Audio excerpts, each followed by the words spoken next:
Et salut à tous, c'est Chad Maturi, donc on se retrouve pour une partie de Journey. Alors Journey, pour ceux qui ne connaissent pas ce jeu, ça m'étonnerait qu'il y ait des gens qui ne le connaissent pas, qui vont regarder cette vidéo, mais bon, en partant du principe qu'il y ait quelques petits ignorants parmi vous, enfin je m'excuse de dire ça comme ça, eh bien Journey, c'est un petit jeu qui est considéré à tort comme étant indépendant, alors qu'au contraire, ce n'est pas réellement un jeu indépendant, en fait il fait partie de ces jeux qui ont une certaine controverse, un petit peu comme Outland, pour ne pas le citer, qui est considéré comme un jeu indépendant alors qu'il n'est pas réellement, parce qu'en fait Outland est édité par Ubisoft et est considéré quand même comme un jeu indépendant alors que par définition il n'est pas réellement. C'est comme Journey lui par contre est édité par Sony Santa Monica qui a notamment édité God of War pour ne pas le citer, ainsi que Datura.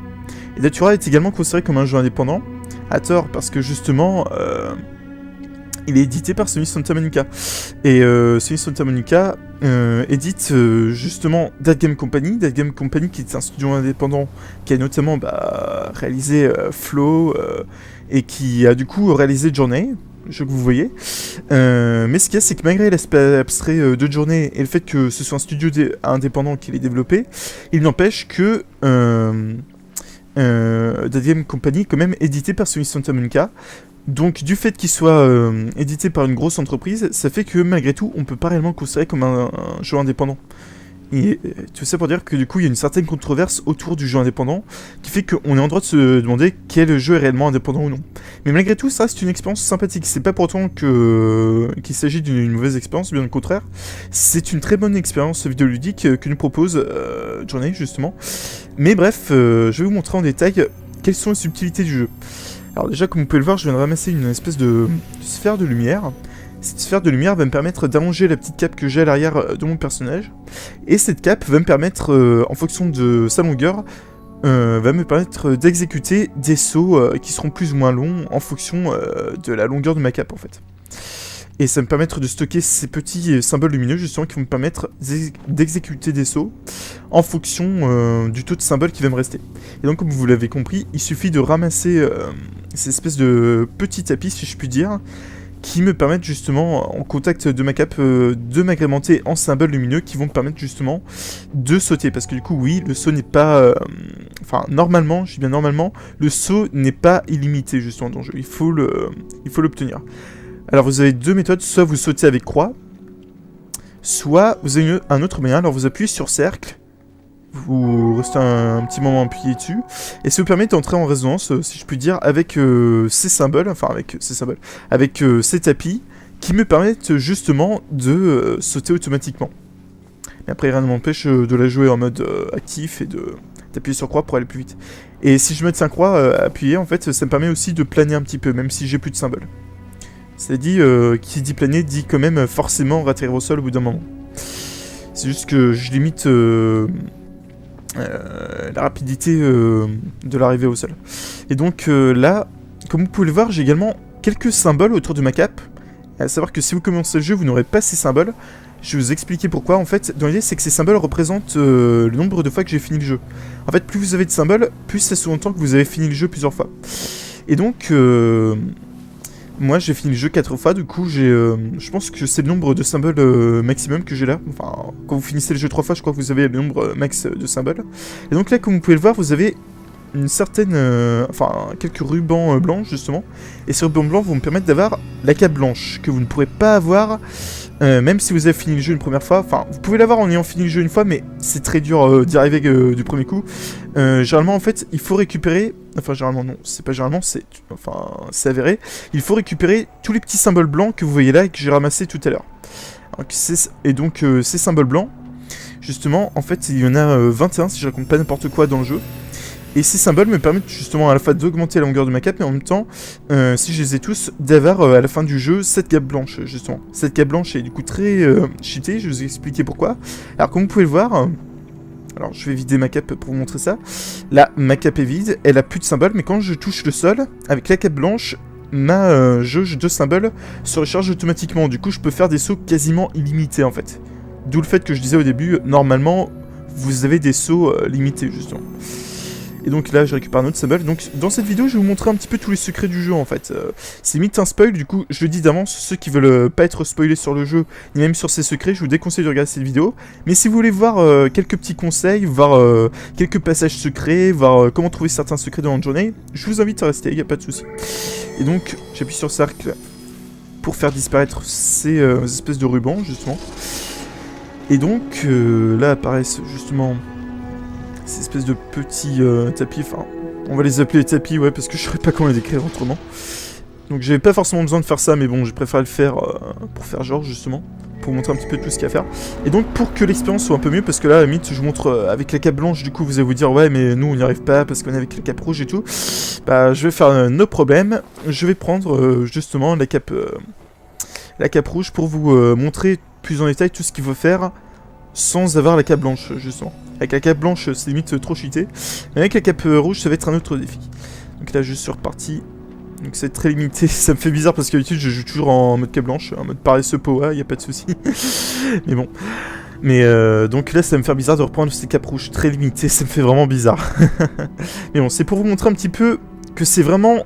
Ça a vraiment rien de sorcier, vraiment, d'avoir tous les symboles, c'est vraiment tout con. Enfin, bien sûr, il faut vraiment savoir où aller. On peut pas vraiment y arriver du premier coup, à moins d'avoir déjà vu un tuto avant, ou de bien connaître le jeu. Et d'avoir suffisamment exploré le jeu, du coup, pour savoir ce qu'il faut faire. Alors, pour activer ces symboles, il y a plusieurs manières. Soit vous les touchez, soit vous utilisez une résonance avec cercle. Les deux marchent, en fait. Et si vous avez un allié, oui, parce que ce jeu...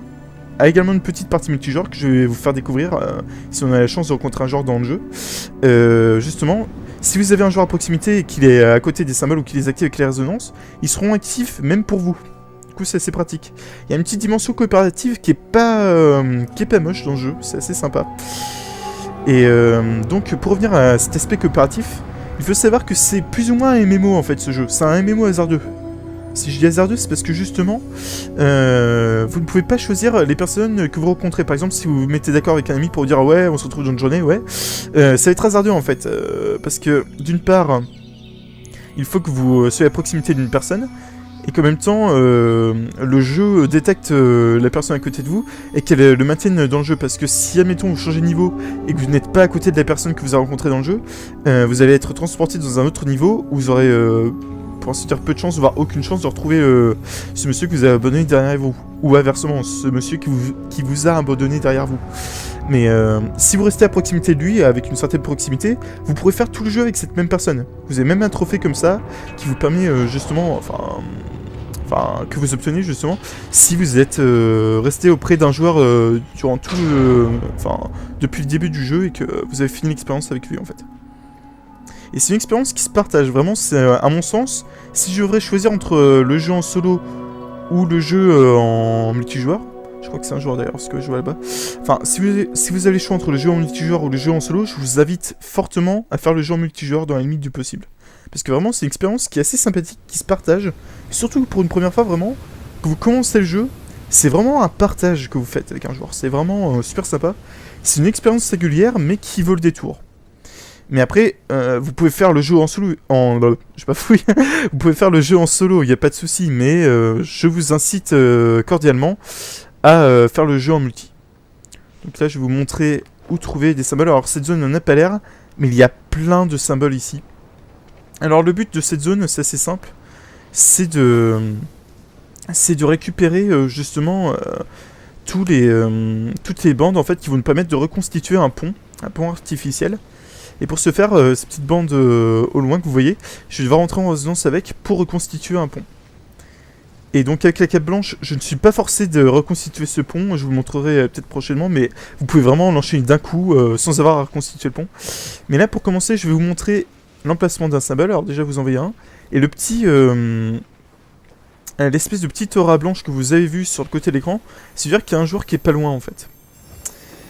Et généralement ça sert plus ou moins de booster en fait, ça vous indique l'endroit où il est, enfin approximatif, et vous pouvez aller le voir. Donc là vous le voyez là-bas, c'est le joueur en question. Sauf que j'ai peur qu'il fasse un petit peu n'importe quoi et que ça va m'empêcher de vous montrer un truc qui vous permet d'avoir un trophée. Mais bon, c'est pas grave. Je vous montrerai prochainement. Ah ouais, il l'a fait. S'il l'a fait, bon bah c'est pas grave. Enfin, peut-être que j'ai mal vu, ça se trouve il l'a pas fait. Mais bon, en fait, je vais vous montrer un petit truc qui serait important si vous voulez obtenir un trophée. qui demande à ce que vous n'ayez pas reconstitué tout le pont, justement, pour pouvoir passer de l'autre côté. Je vous montrerai. Mais s'il a fait ce que je pense, je ne pourrais pas vous montrer ça, mais bon, c'est pas grave. Donc allez, on se dépêche d'y aller. Le problème, c'est que, comme je l'ai dit, en fait, c'est un petit côté coopératif. En fait, ça se trouve, il va reconstituer le pont alors que je voudrais pas. Tiens, il y a quelqu'un qui m'a envoyé un message. Alors ça, c'est un de mes potes. Damien, je lui répondrai tout à l'heure, mais là, je suis en plein let's play, donc je vais pas pouvoir répondre de suite. Désolé, Damien. Et donc, alors, là, je vais libérer cette première bande qui va me permettre d'avoir quelques petits persos qui vont me permettre de ne pas avoir à gâcher mes sauts, parce que justement, le fait que j'entre en contact avec eux, ça me permet justement de ne pas avoir à utiliser de saut, ce qui est assez pratique.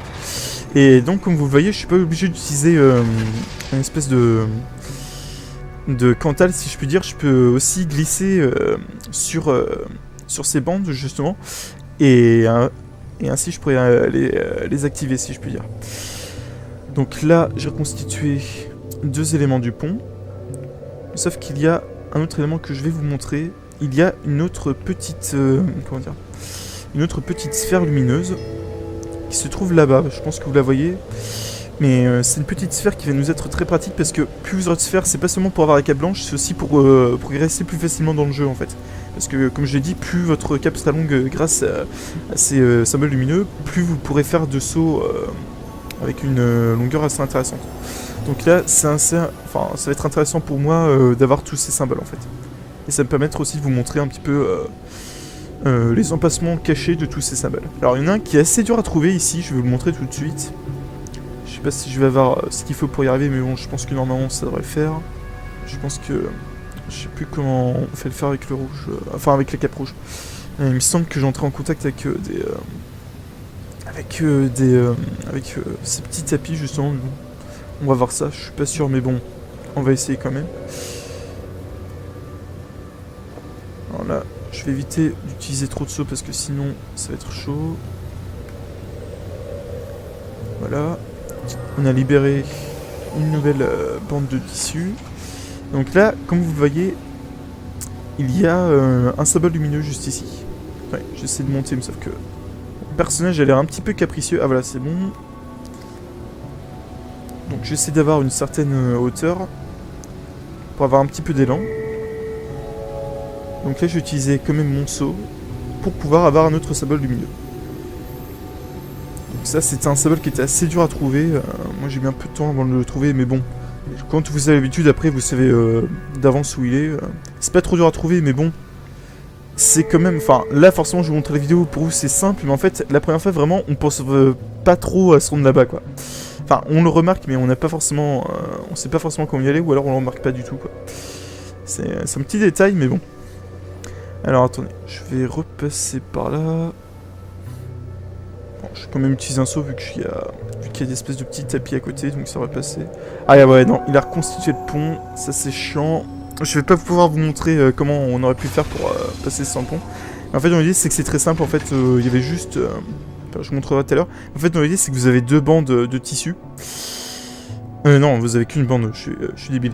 À l'entrée du pont ici, vous avez... 2 bandes de tissu, enfin une seule bande de tissu, pardon.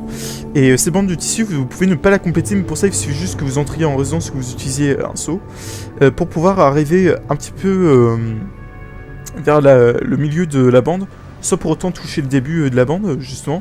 Et ainsi vous glissez tout simplement en marchant sur la bande, pour pouvoir arriver à l'étage justement lié à la bande. Et bon, vu qu'il y avait un joueur à côté de moi, en fait, bah, j'ai pas pu vous montrer ça, mais bon, c'est pas grave, vu qu'il l'a activé avant moi. Mais bon, c'est pas grave, je vous la montrerai quand même plus tard. Sur notre vidéo, peut-être, enfin, c'est pas important, enfin... C'est tout bête à faire, franchement, c'est quelque chose de vraiment tout bête à faire. C'est seulement si vous voulez avoir le trophée qui vous permet d'avoir... Enfin, c'est pas que ça vous permet de faire quoi que ce soit, enfin, c'est justement le trophée qui... Ah, je perds mes mots ce soir, il est 4h du mat, je suis pas réveillé. C'est tout simplement le trophée qui s'obtient, justement, si vous passez le pont sans l'avoir complété, justement. Mais vous pouvez le faire également en utilisant un câble blanche, justement. Alors là, j'arrive de l'autre côté du pont, je me dépêche. Donc c'est assez sympa parce que ça me permet d'accélérer, c'est assez sympa du coup.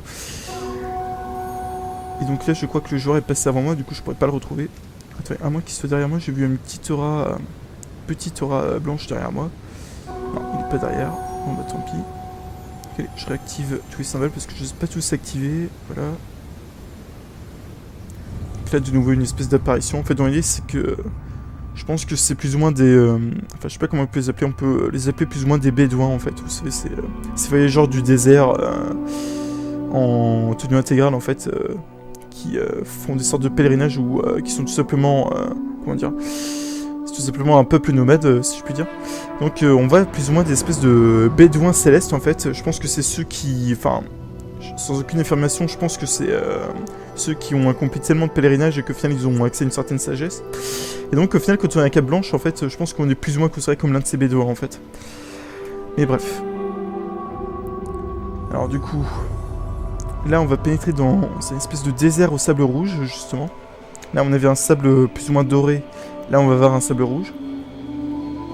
Donc, je me souviens plus exactement parce qu'il est assez... Enfin, il est pas réellement tortueux, ce désert, mais bon, il est...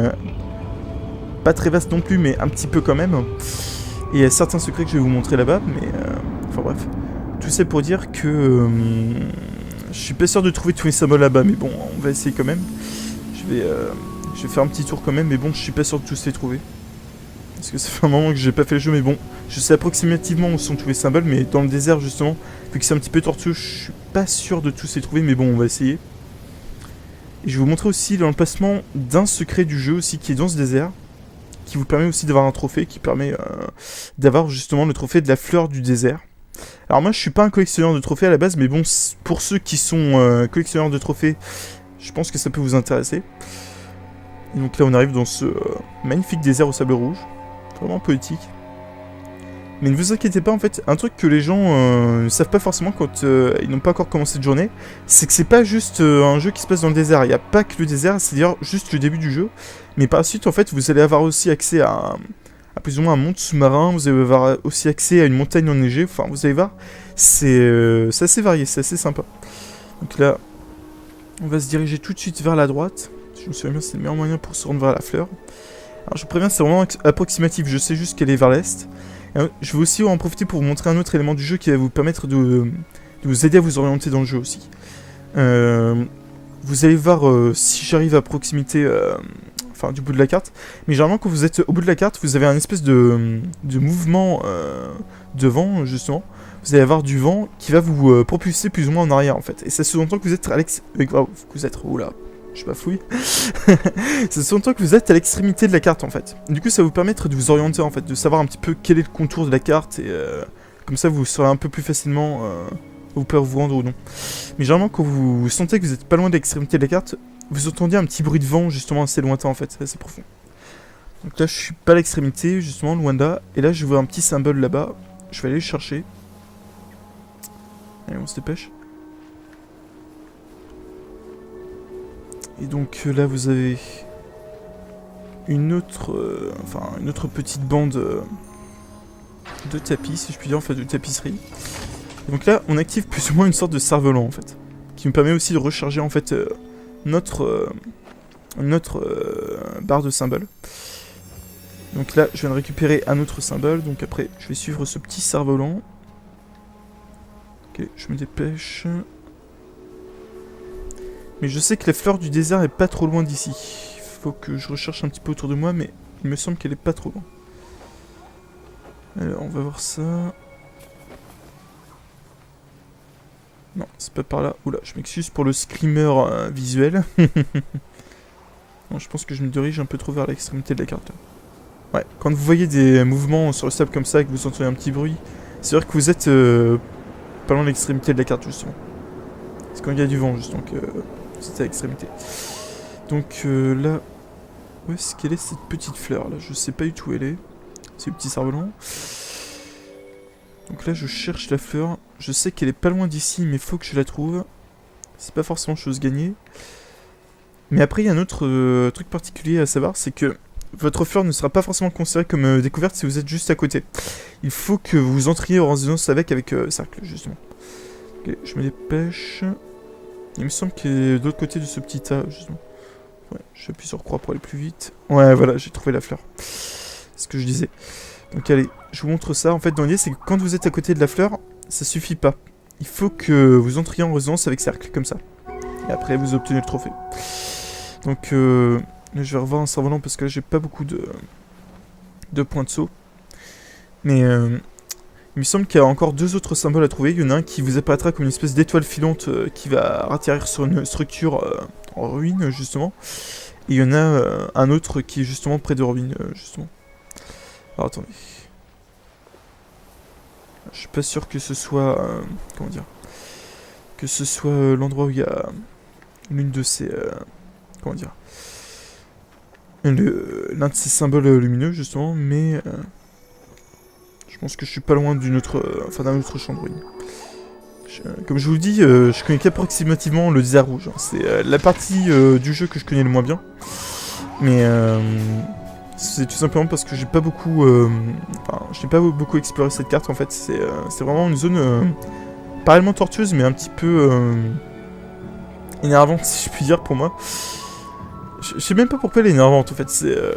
Au niveau, il a rien de chiant en soi, mais c'est juste le fait de se balader dans le désert. Enfin, même si c'est poétique et tout, enfin, je sais pas, c'est une espèce de Madeleine de Proust au sens négatif du terme, en termes vidéoludiques. Par exemple... enfin, je sais pas, vous avez toujours connu des moments chiants, par exemple, dans Final Fantasy 2, vous avez le Pandemonium, qui est un lieu impossible, c'est un espèce de milieu labyrinthique super chiant. C'est plus ou moins ma Madeleine de Proust négative de Final Fantasy 2. Et là, dans le jeu, bah, c'est plus ou moins ce désert rouge, en fait. C'est la partie que j'aime le moins, enfin... C'est pas que je l'aime pas, en fait. Non, c'est pas vraiment que je l'aime pas, mais je sais pas, je trouve que c'est un niveau dont j'aimerais me passer, en fait. C'est pas un lieu qui m'a marqué, c'est pas un lieu qui me passionne plus qu'autre chose, on va dire.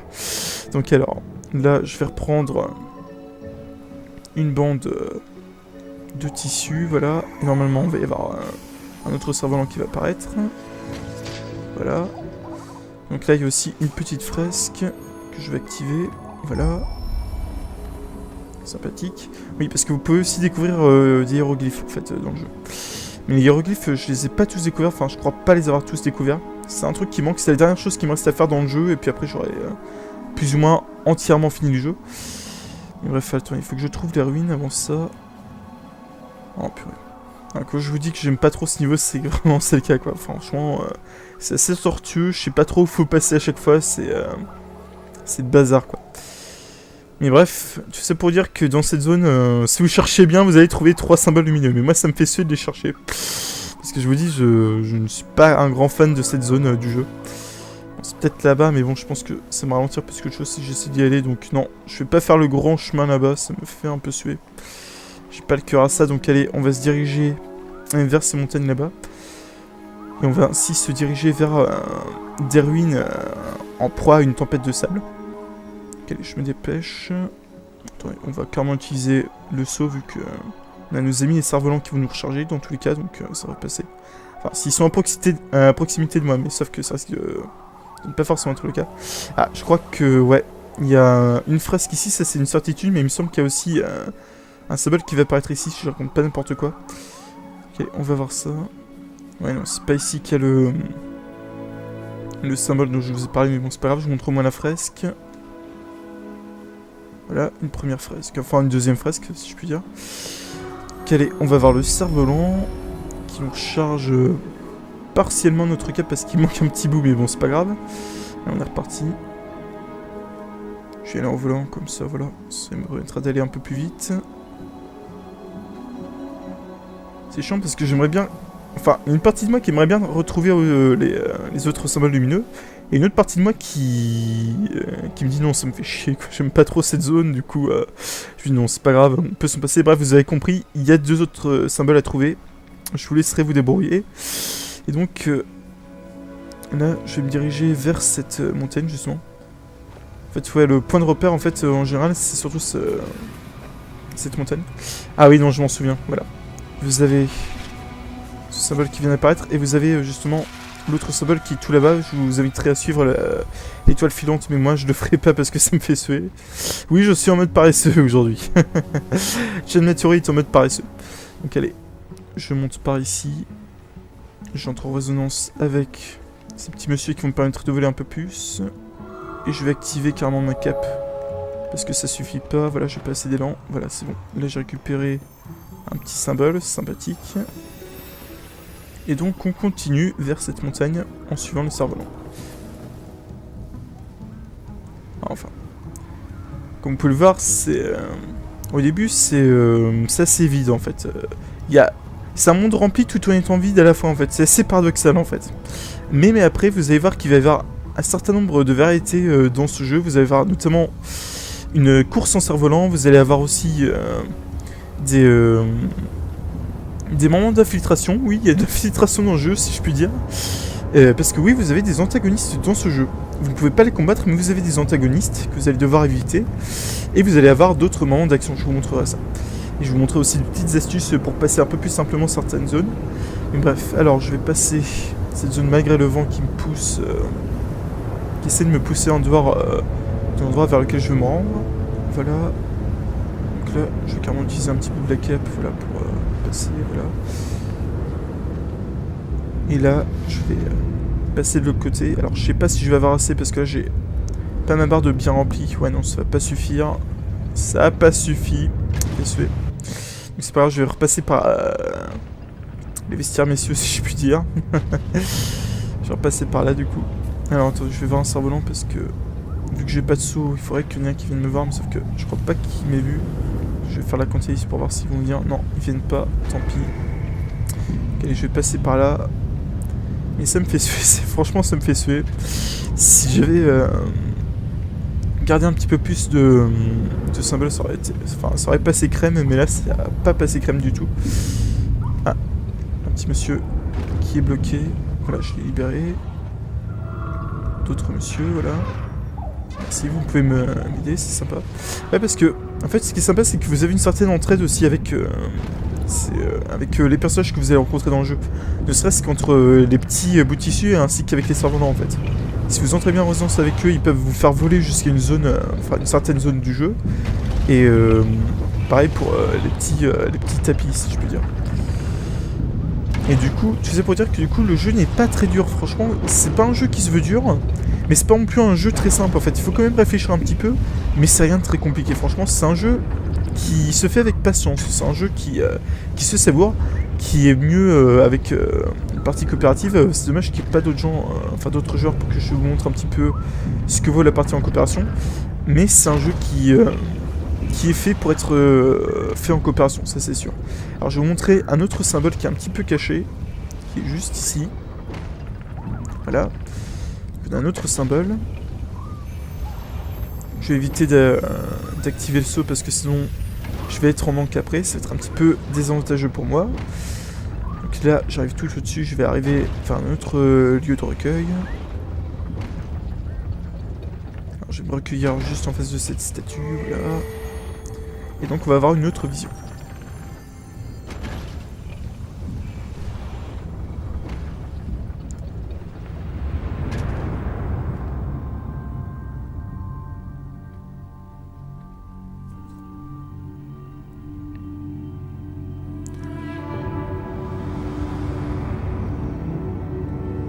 Donc juste après cette séquence, vous allez avoir à faire une petite course de cerf-volant du coup. Et il y a quelques secrets aussi.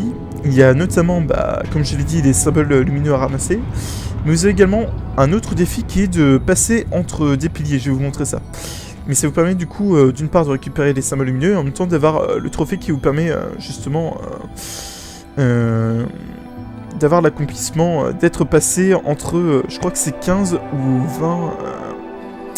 ou 20... comment dire 20 points de contrôle, si je peux dire.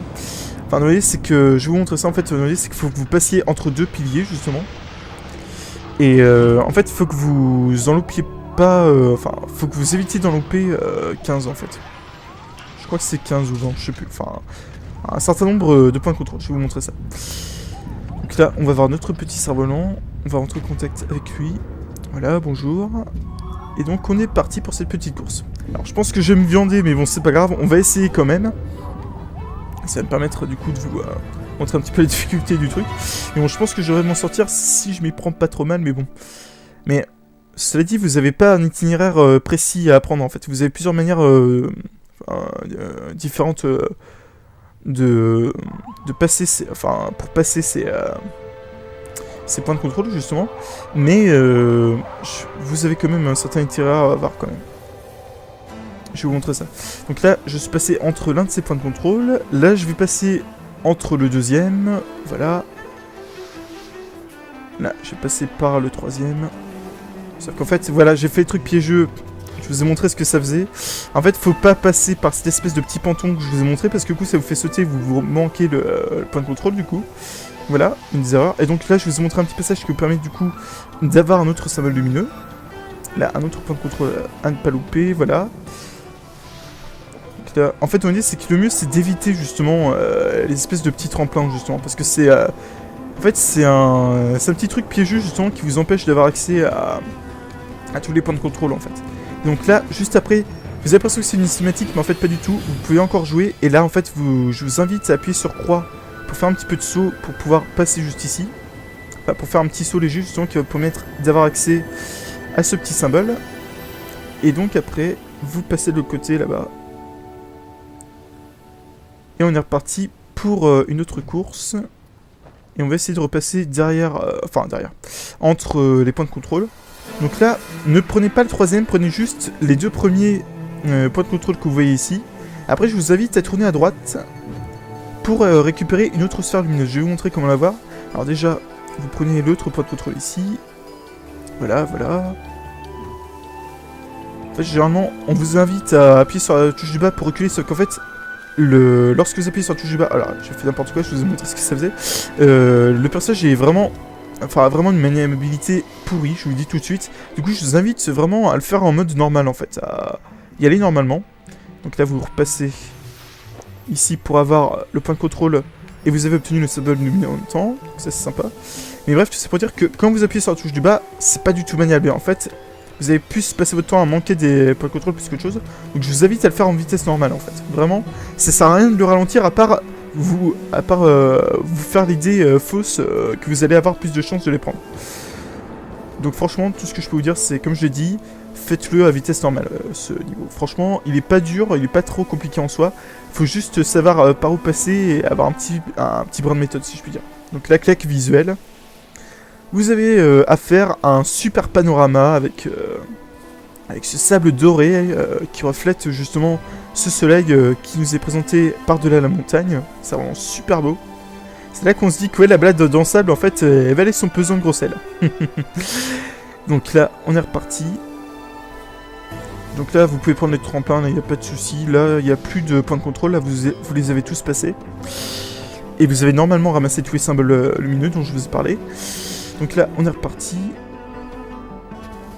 Ah, c'est quand même magnifique ça, y a pas à dire. Ils ont fait un super travail, franchement, ils ont été forts là-dessus, Dead Game Company. Déjà sur Flow, ils ont fait un super travail, mais sur...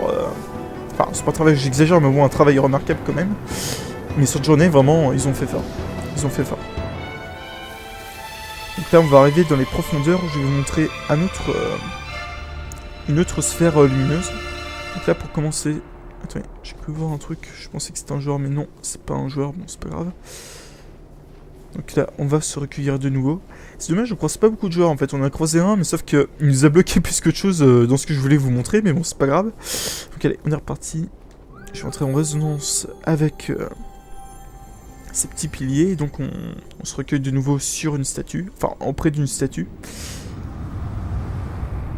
Et donc là, on va voir qu'il va y avoir des antagonistes que l'on va croiser sur notre route.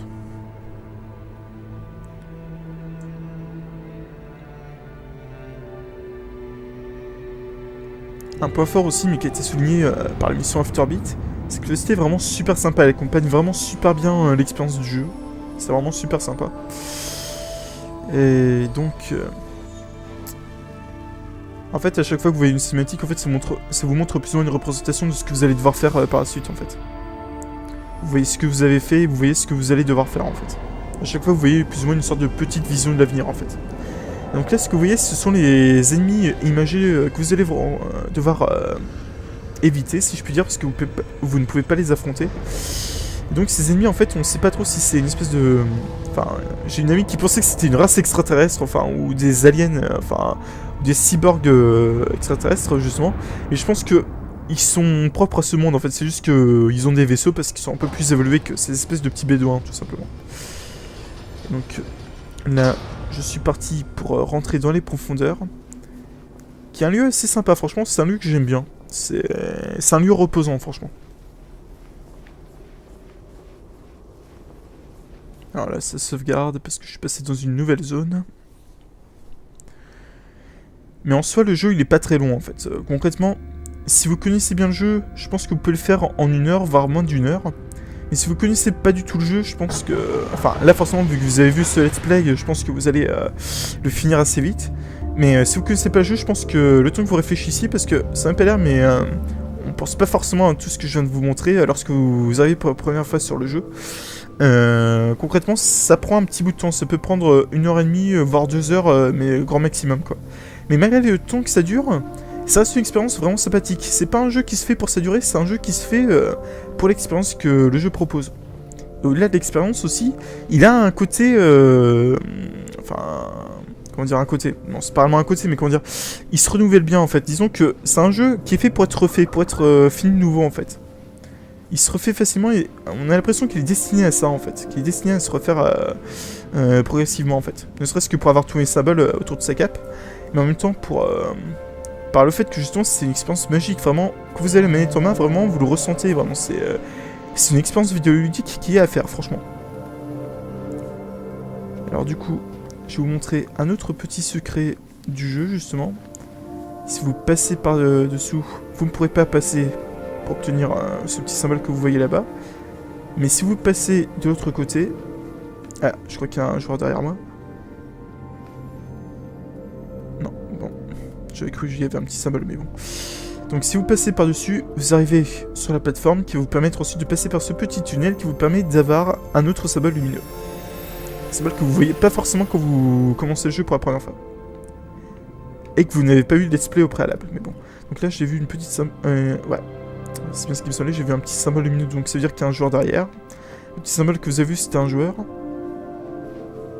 Là, je me suis caché, non, j'aurais pas dû, attends, je vais essayer de le retrouver. Histoire qu'on fasse l'expérience ensemble, pourquoi pas. Mais ils savent qu'en fait, je crois qu'il s'est plus ou moins planqué aussi, en fait. Je vais voir ça.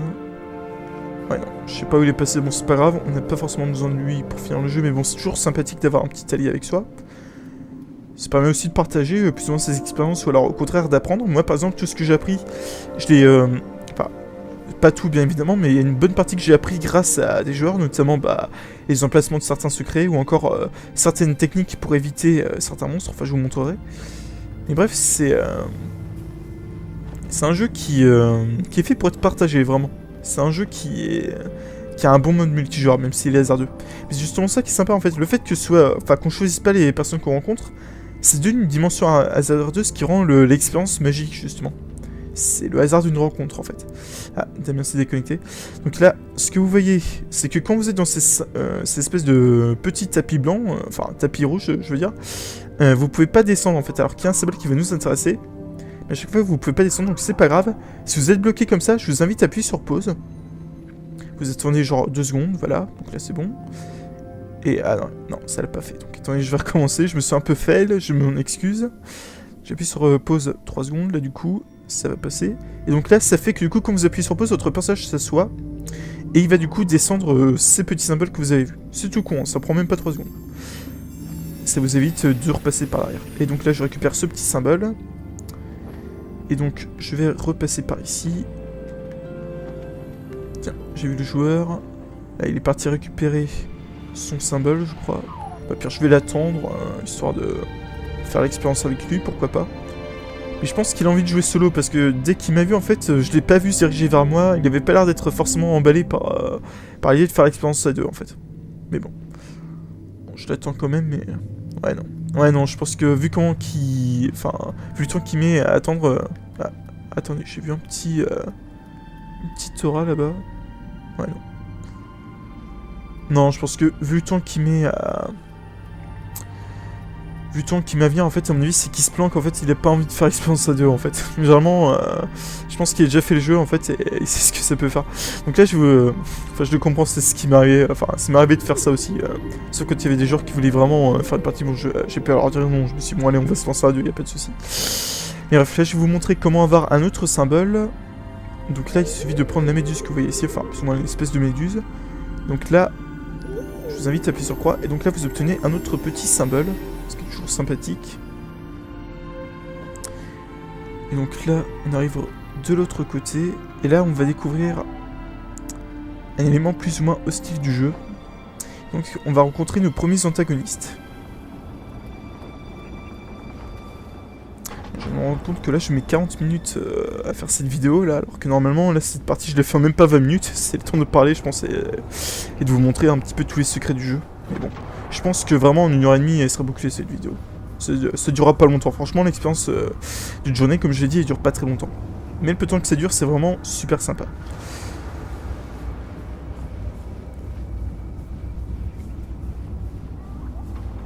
Alors on arrive dans un milieu un petit peu étrange, il n'y a pas beaucoup de lumière, la musique vient de disparaître, on sait pas trop ce qui se passe. Donc là il y a une statue qui clignote, on sait pas trop ce que ça va être.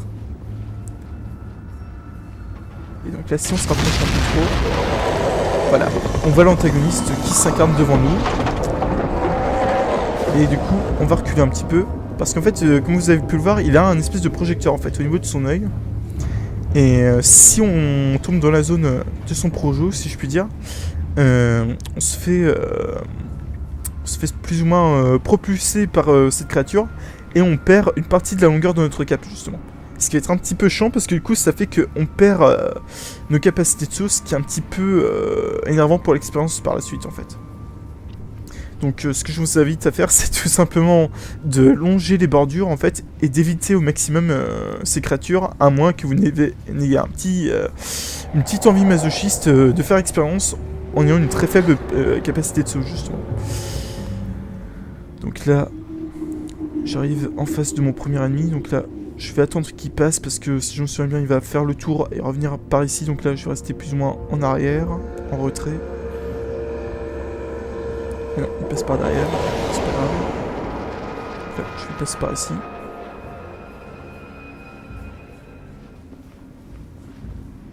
C'est un petit peu malsain quand même. C'est pas trop malsain, mais bon, c'est un petit peu malsain quand on sait qu'on commençait avec une expérience sympathique, avec des courses de cerf-volant, sur un désert lumineux et tout. Là, ça nous change un petit peu, on va dire. Enfin. Donc là, je longe cette espèce de pilier. Le but en fait c'est très con, en fait c'est vraiment de longer les murs pour éviter d'être trop au contact avec les éventuels ennemis que vous allez rencontrer. Donc là vous voyez qu'il y a un autre... Enfin je saurais pas trop comment décrire, on va dire que c'est des dragons, on va dire. Donc là il y a un autre dragon, donc là le mieux c'est de longer justement généralement le côté gauche, même le côté droit il peut se faire, mais bon, moi je préfère le côté gauche parce qu'il y a un autre secret que je vais vous montrer. Donc là il n'y a pas à s'inquiéter, généralement quand on voit ça on se dit mince il va nous repérer, mais en fait pas du tout. C'est juste pour impressionner le joueur et qu'après il fasse des erreurs et qu'après il se fasse repérer, forcément. Mais bon. Mais là, franchement, si vous longez le côté gauche, a priori, vous ne devrez pas avoir trop de problèmes. Franchement, vous n'allez pas vous faire repérer. Donc là, je vais passer par ici. Et donc, je vais vous montrer une autre sphère lumineuse qui va nous permettre d'agrandir notre petite cape. Et de nouveau, je vous invite à longer ce côté gauche. Enfin... de limiter les risques auprès de ces créatures. Si vous avez peur, n'hésitez pas à faire un petit peu le paranoïa et aller carrément tout à gauche en fait de la map, parce que vraiment, ça peut arriver que vous soyez pris vraiment au pixel près de son aura lumineuse et qu'après vous soyez repéré même si vous étiez même pas en contact avec son aura. Donc vraiment, je vous invite à jouer sur la carte de la paranoïa sur ce niveau. J'exagère un peu, hein. C'est pas dur en soi, ceux qui ont fait le jeu ils vont me dire mais il exagère, c'est tout con, mais malgré tout, je vous invite quand même à rester méfiant, parce que c'est quand même très important d'avoir une certaine longueur de cap. Ne serait-ce que pour faire des sauts assez satisfaisants quand même. Attends, je crois que je viens de louper le symbole lumineux. Ouais non je pense pas en fait, non c'est bon. Ouais, si, je l'ai loupé, donc attendez, je vais retourner en arrière, parce qu'en fait il était derrière. C'est pas grave, c'est des choses qui arrivent. Oula, attends, non c'est bon. J'avais cru que c'était la lumière d'un dragon, mais en fait non. Donc là voilà, comme vous le voyez, il y a un petit symbole lumineux que j'ai oublié de prendre. Donc on le prend de suite. Il y avait aussi un hiéroglyphe, mais bon je vais pas retourner en arrière, je vais je vais pas refaire ça, je vais vous épargner ça. Donc là on a un nouveau symbole, donc là on a une très bonne cape, ça y a pas à dire, donc on va avoir des sauts assez intéressants là pour l'instant. Et donc là, je vais vous inviter carrément à utiliser votre cape, parce que là, autrement, je pense que vous avez de fortes chances de vous faire repérer. Donc là, c'est obligatoire, normalement, vous êtes presque obligé d'être repéré. Donc là, ce que je vous invite à faire, c'est de sauter, ne serait-ce que pour éviter celui-ci, et continuer à planer en fait, pour arriver de l'autre côté. Là, vous allez arriver auprès d'une barrière lumineuse, qui va justement bloquer l'ennemi en fait. C'est plus ou moins scripté en fait, enfin, c'est pas plus ou moins, c'est scripté. Et justement, vous êtes en toute protection. Mais je vous invite quand même à sauter par sécurité. Alors, là on active de nouveau la statue pour faire de nouveau un petit recueillement sur cette statue. Et qui va nous montrer justement la continuité de ce niveau. Et il va y avoir plein de secrets ici. Il y a 2 secrets en tout dans la zone que je vais vous montrer. Mais elle est vraiment toute bête à avoir. Enfin, ces secrets sont vraiment tout bêtes à avoir. Je vais vous montrer ça.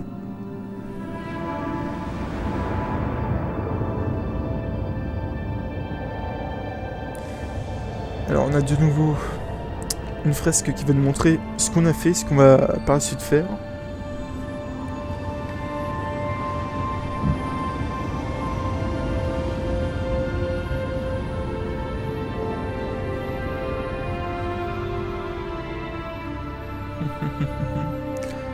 Bon, il y a un petit peu de longueur, mais bon, ça devrait passer.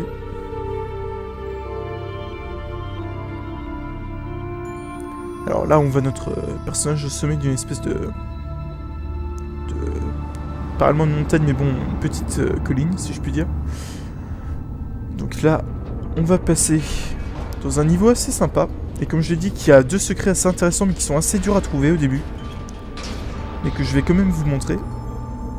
Donc là, on est reparti. Donc là, j'ai plus de possibilité de saut, mais bon, je vais les récupérer quand je vais entrer en contact avec d'autres petits draps. Mais ce que je vous conseille de faire pour ce niveau, parce que c'est assez important si vous n'avez pas la cape blanche, c'est d'utiliser au maximum votre pouvoir de la Cantal autour des petits draps justement pour sauter, au lieu d'utiliser votre saut, parce que justement, si vous utilisez trop votre saut, ça va être très limité, vous allez avoir peu vous allez avoir peu de facilité à atteindre les zones secrètes dont que je vais vous montrer. Donc là, vous voyez cette magnifique tour, qui a l'air assez dur à gravir, mais en fait c'est tout bête, il y a juste à découvrir les fresques que vous voyez juste autour de cette tour.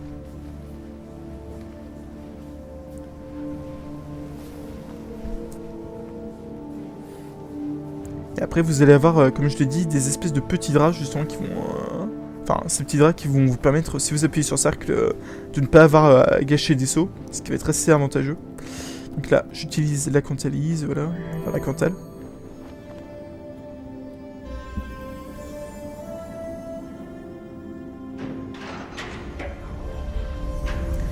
Donc là, vous allez avoir un petit peu d'eau qui va monter.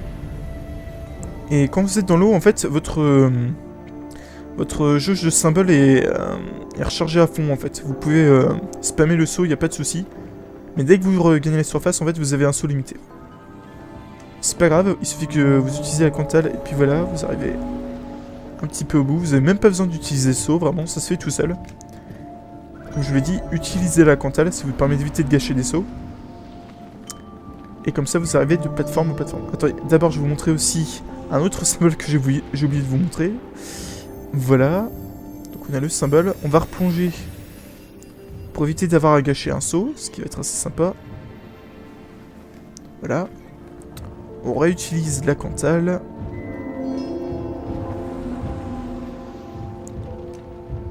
On la réutilise. Vraiment, c'est tout bête, hein.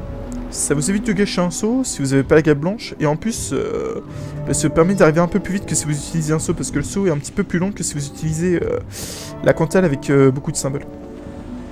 Ah, je crois que c'est un peu juste, mais au final c'est bon, ça n'a pas trop grid, c'est bon, parfait. Alors là, j'ai fait n'importe quoi, c'est pas grave, heureusement que j'avais ces petits symboles à côté de moi. Voilà.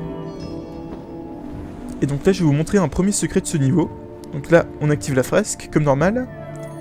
Sauf que vous allez voir un petit pilier. Alors déjà, je vais vous donner l'indication exacte du pilier. Alors là, on va partir de suite. Non, vous en fichez des méduses. Vous allez à droite. Alors, par rapport à cette espèce de cerf-volant, en fait, et par rapport au pilier que vous avez vu à gauche, vous allez voir un petit secret, normalement. Attendez, je crois que je me suis mal pris, en fait. Je l'ai loupé. Je crois que je l'ai loupé. Ouais, non, en fait, je mets les charrues avant les bœufs, en fait. Je me rends compte, en fait, c'est pas du tout le niveau en question. C'est, me semble-t-il, après le niveau avec cette espèce de méduse que vous voyez ici, en fait. Donc, je m'excuse, j'ai mis les charrues avant les bœufs. J'ai mis les charrues avant les bœufs. Donc, c'est pas grave, on est reparti. Okay, attendez, je prends ces méduses. Donc, on est reparti. Et ça me permettra aussi d'avoir un autre symbole. Ouais, je m'en souviens, il y avait un autre symbole aussi à avoir ici. Donc, c'est pas grave, je vais essayer d'atteindre ce symbole d'abord. Voilà. Donc là, il y a un petit symbole caché, mais bon, ça, c'est pas réellement le gros secret du jeu, en fait. Ça fait pas partie du secret que je voulais vous montrer, mais bon, c'est pas grave. Donc là, je reprends mon saut avec le symbole que j'ai gagné. Je vais ensuite entrer en contact avec une méduse pour recharger la totalité de ma cape, ce qui va être intéressant pour moi. Je repasse par là. C'est que je me télécharge avant les bœufs. En fait, le secret que je voulais vous montrer, c'est juste ici, en fait. C'est que... je sais pas pourquoi, dans ma tête, c'était plus rapide, en fait. Mais bon, c'est pas grave. Donc là, vous activez la fresque comme normal. Et après, vous allez directement à droite. Et donc, vous voyez un petit pilier qui est un peu plus grand que les autres. Et vous voyez une espèce de baleine faite en drap, justement. Et par ce passage où vous voyez la baleine qui vient de passer, vous avez un petit passage un petit peu plus étroit qui n'est pas forcément simple à trouver au début. Et qui vous permet aussi d'accéder à une autre sphère blanche. Alors pour ça, vous passez derrière le côté gauche d'un de ces draps. Et juste ici, vous voyez une autre sphère blanche que vous ramassez de nouveau. Donc, ce qui est assez sympathique pour le coup. Et vous avez également une fresque. Une fresque cachée encore. Juste ici, voilà. Alors du coup, on revient par ici. Alors vu que vous êtes dans la flotte, vous pouvez spammer le saut, il n'y a pas de souci. Et je vais même en profiter pour vous montrer un petit truc que vous pouvez obtenir grâce à ça. C'est-à-dire une autre sphère blanche, tout simplement. Qui est juste là, voilà. Elle n'est pas trop dure à trouver, celle-là, ça va encore. Comparé aux deux autres, ça va encore. Donc vous allez attendre de préférence cette petite baleine que vous voyez là-bas. Donc là, je vais y aller un peu plus vite. Je vais carrément sauter parce que vu que... Enfin, quand j'entre en contact avec la baleine, ça me permet de recharger ma cape, y compris en touchant l'eau. Et donc, quand j'entre en contact avec la baleine, ça me permet de suivre sa gravité. Et de cette manière, je vais pouvoir passer par les prochains niveaux, justement, qui vont m'intéresser. Enfin, la prochaine fresque, du coup. Alors, attendez. Ouais, c'est bon, il s'y dirige.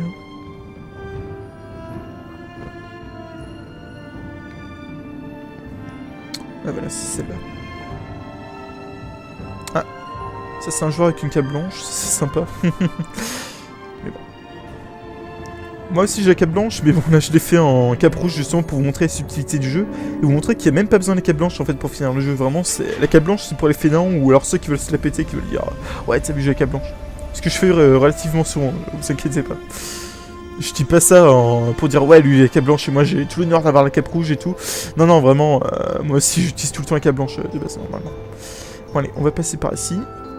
Et là vous avez même pas besoin d'utiliser le saut, là vous avez juste à glisser comme sur la séquence du pont. Sur ces bandes de tapisserie qui vous boostent un petit peu, ce qui est assez sympathique pour le coup. Donc là, on y est presque. Et donc, quand j'aurai récupéré tous ces symboles et que j'aurai activé la dernière fresque, vous allez avoir accès à une autre particularité secrète du jeu, à savoir la créature mystérieuse, qui vous permet justement d'avoir un autre trophée, c'est-à-dire la créature mystérieuse, comme j'ai dit. Et donc, c'est un petit secret, justement, qui est assez dur à trouver et auquel on pense pas forcément. Et en fait, quand vous avez activé ces dernières fresques, je vous invite, du coup, à plonger, carrément, à plonger tout en bas, en fait, de cette tour. Et je vous invite à vous laisser, justement, couler, justement. Et attendez, du coup je vous invite aussi à regarder un petit peu autour, voir s'il n'y a pas la créature. Au final, elle n'est pas ici. Donc ça veut dire que c'est l'étage du bas, il me semble. Ou alors c'est celui qui est encore plus bas, mais bon. Je pense que c'est ici. Ouais, voilà, elle est ici. Et donc là, ce que vous voyez, cette espèce de petite anguille que vous voyez en symbole lumineux, c'est la créature dont je vous parlais. Alors, je sais plus s'il faut que vous utilisez la quantaise, mais dans le pire du doute, si ça marche pas et que vous n'avez pas le trouvé quand vous la rencontrez, activez la quantaise et vous la rencontrez. Et donc là, vous découvrez la créature cachée du jeu, ce qui est assez sympa. Un truc auquel les gens pensent pas forcément. Et donc là, n'hésitez pas à spammer le saut, vous pouvez le faire, vu que vous êtes dans l'eau, vous pouvez le spammer, il n'y a pas de souci. Allez, on remonte. Et donc on va accéder à la dernière partie du jeu, à savoir la zone enneigée. Enfin, c'est pas vraiment la dernière partie du jeu, mais bon, c'est plus ou moins l'avant-dernière partie du jeu. Parce que la dernière partie, c'est plus ou moins une zone pleine de cascades et de chutes d'eau et de méduses. C'est assez sympathique, c'est assez poétique. Donc là, j'ai carrément utilisé ma quantale pour activer les symboles devant moi et les symboles derrière moi, voilà. Donc là je me recueille de nouveau auprès d'une statue. Et donc là je vais voir que je vais devoir gravir la montagne en question.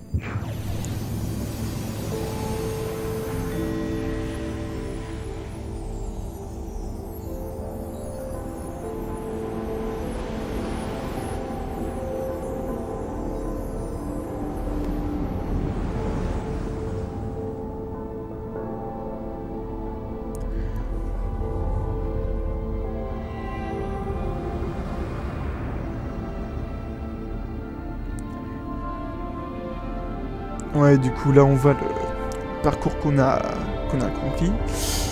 Et après on remarque justement que après avoir fait tout ça justement, on va arriver vers le but ultime du jeu, à savoir le fait d'arriver au sommet de cette montagne. Alors, je vais pas vous dire tout de suite ce qu'il y a comme particularité, mais bon, moi j'ai mon petit avis à ce sujet. Je vous le dirai prochainement. Mais c'est plus ou moins une quête initiatique en fait cette journée. C'est pas... Enfin, le but de ce jeu, en fait, c'est tout simplement de mener un pèlerinage vers le haut de cette montagne. Enfin, le sommet de cette montagne, je veux dire. Et une fois arrivé jusqu'au bout, en fait, on a plus ou moins accès à une sorte de connaissance, en fait. C'est plus ou moins un parcours initiatique qui fait que dès qu'on y est parvenu, en fait, on a plus ou moins accès à une connaissance qu'on a obtenue grâce à cette ascension, justement. Et par cette ascension, justement, on va avoir accès à une forme de savoir, si je peux dire. Une expérience, en somme. Qui va nous permettre justement d'apprendre aux autres qui nous suivront à répéter ce qu'on a appris justement, à découvrir les secrets de ce monde et à de ce fait partager nos connaissances en fait. C'est un peu ma vision du jeu en fait. C'est une vision de partage en fait, c'est un savoir que l'on partage. D'où le fait que justement, comme je l'ai dit en fait, ce jeu en fait c'est fait pour se finir à deux, franchement.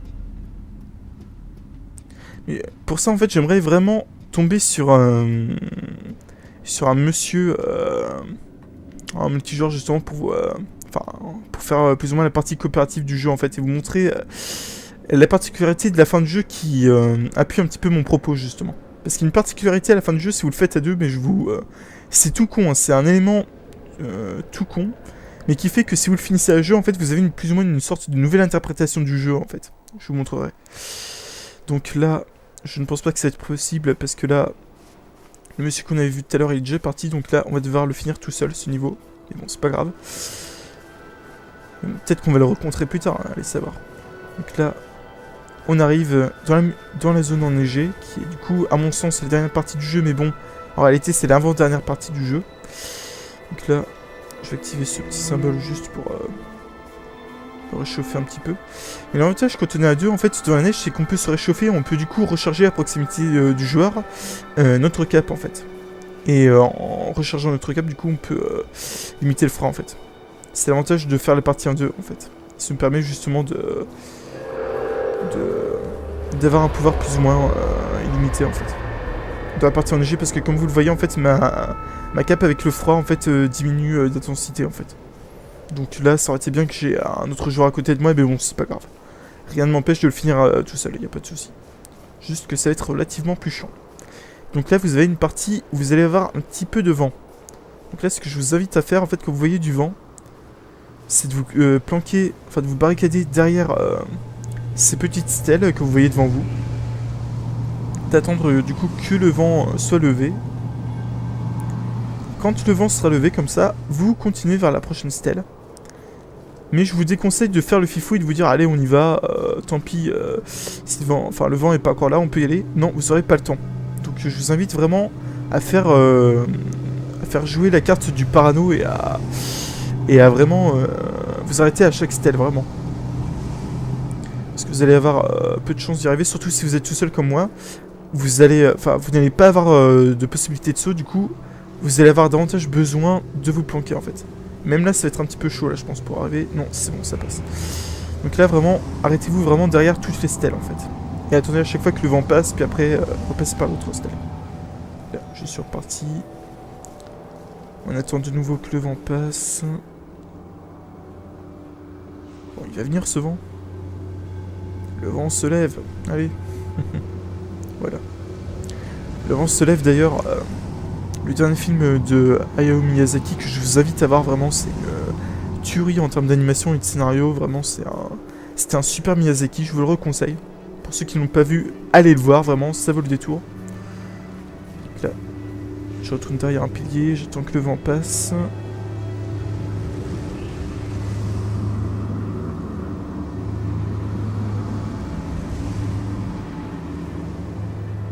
Le vent est passé, c'est bon.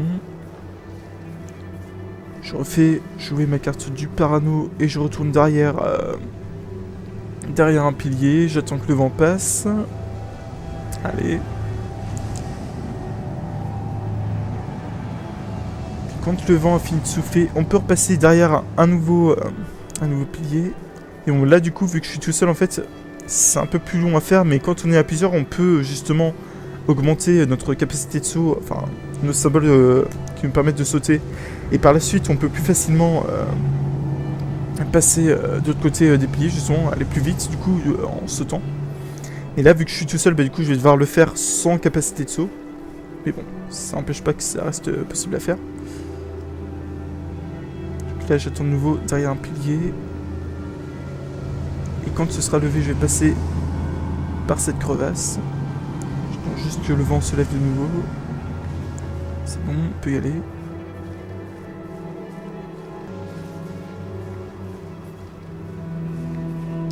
Alors là, si je me souviens bien, il y a une fresque pas loin.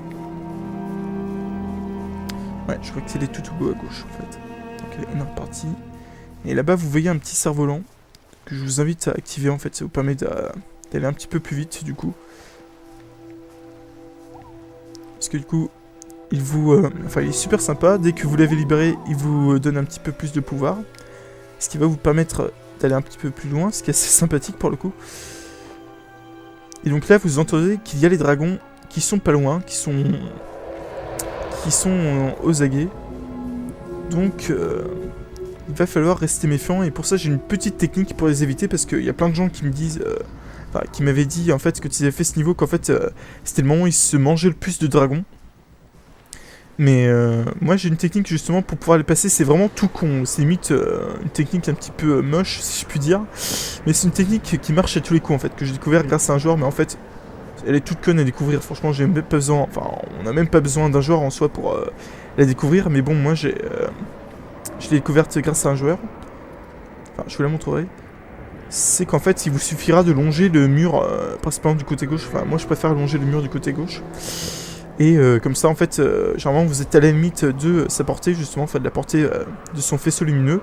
Et du coup vous avez peu de chances de vous faire, repérer par les dragons. Donc là,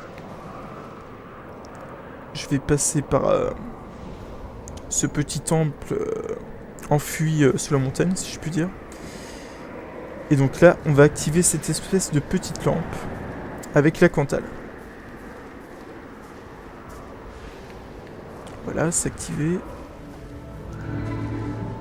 Et du coup, on se réchauffe un peu. On a des symboles qui nous permettent de voler. On va s'en servir pour passer de l'autre côté.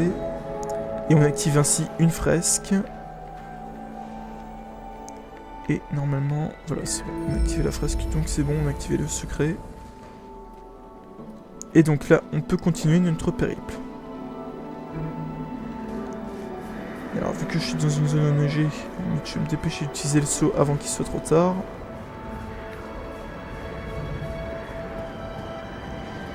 Ah non, trop tard. Ah non, en fait, j'aurais même pas dû m'en servir. En fait, j'ai fait n'importe quoi parce qu'en fait, je me basais toujours sur ma partie avec la cape blanche.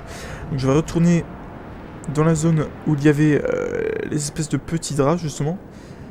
Pour ensuite réactiver le drap que vous avez vu tout à l'heure. Et comme ça, je vais pouvoir du coup passer de l'autre côté du pont. Tiens. Et puis les symboles. Non, non, me fais pas ça, non.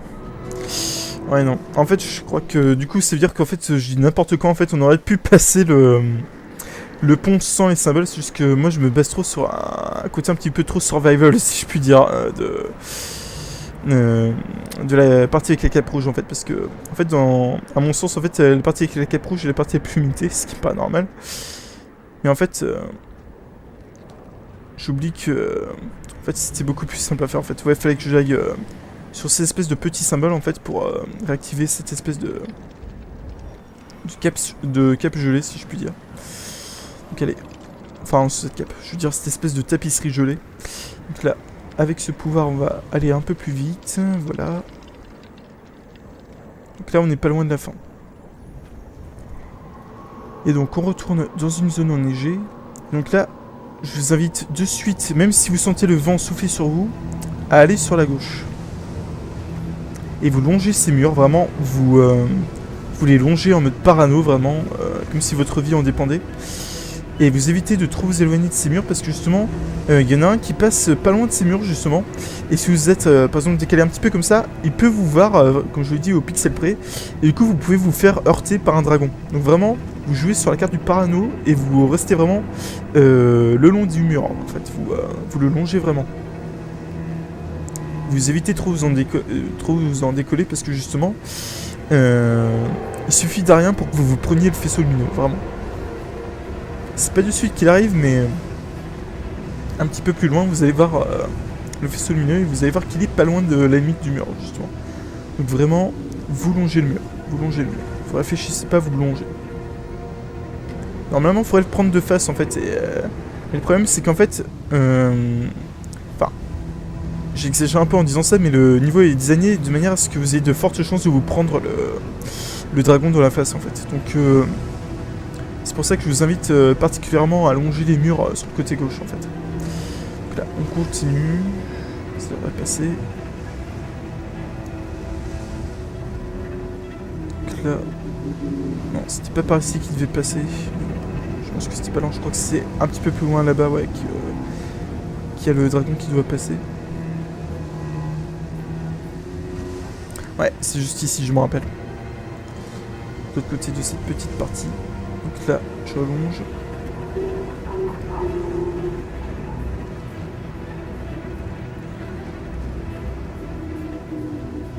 Je joue en mode parano. Ah, je crois qu'il y a un joueur pas loin de moi. Ouais, il y a un joueur parfait, on va pouvoir finir la quête à 2, ça c'est cool. Ah, ça me fait plaisir, ça me fait plaisir. Donc voilà, comme je vous l'avais dit, quand on est à côté du joueur, on se réchauffe justement. Et ça me permet d'augmenter notre capacité de saut justement. De la recharger totalement, ça me permet du coup d'avancer un peu plus vite. Ce qui est assez sympathique pour le coup. Ah, ça, à en juger par ces symboles, du coup, c'est un joueur qui a fini le jeu qu'une fois en fait. Et du coup, il fait sa deuxième partie. Je vais vous montrer de suite la fresque qui est juste ici, mais je pense qu'il l'a déjà remarqué. Donc là, comme vous avez vu, en fait, le fait qu'il ait juste un petit symbole comme ça, ça s'entend qu'il a fini le jeu une fois. Et que quand vous commencez, en fait, par la première fois, vous avez juste une petite bande en fait autour de vous. Donc là, on est reparti. Je regarde un petit peu la longueur de ses capes pour voir s'il connaît bien le jeu, parce que c'est sur son raid du coup qu'il a récupéré plein de symboles, mais en fait non. En fait, c'est vraiment un tout nouveau genre en fait. Ouais, il a pas réellement une très longue cape, du coup je pense que il débute plus ou moins en fait dans le jeu. Enfin, je veux dire, il a pas vu, enfin il a pas réellement remarqué tous les secrets du jeu en fait encore. Alors là, on se fait de nouveau pousser, mais bon, on longe de nouveau le mur. Et après, peut-être qu'il s'est mangé un dragon, hein, ça se trouve, c'est ça. Attends. Ce qui est sympa, c'est qu'en fait, quand vous êtes à côté d'un genre, en fait, vous pouvez vous amuser à appuyer vite fait sur 5 pour faire un petit coup de quantise, en fait, pour... ça fait plus ou moins une espèce de petite discussion un petit peu... un petit peu idiote, mais assez sympa, quand même. Alors, là, je reste à côté de lui, je le colle pour qu'il puisse me rendre ce pouvoir. Ah, attendez. Je lui indique avec mes signaux lumineux qu'il faut qu'il reste bien à côté. Ouais, c'est à cet endroit-là, je crois qu'il y a le dragon qui longe pas loin...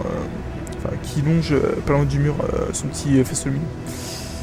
Là, je reste à côté de lui, voilà, pour recharger ma cotaïne. Enfin, ma cotale. Là, je l'invite à venir un peu plus sur la gauche, parce que sinon ça va être dangereux. Donc là, on se prend le vent, mais bon, ça devrait passer, voilà. Attends, on va se manger, attendez.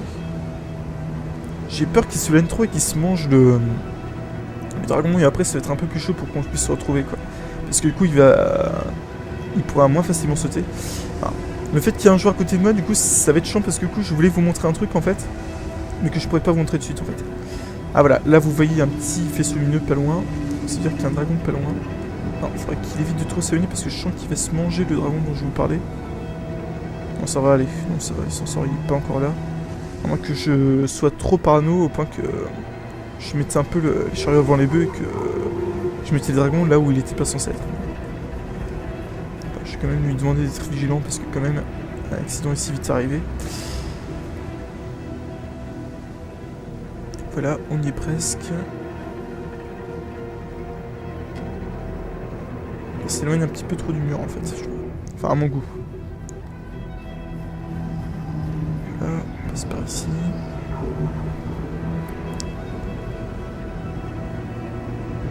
Parce que vraiment, je me souviens, il y avait un joueur qui s'était un petit peu trop éloigné et s'était mangé un dragon justement, c'est ça.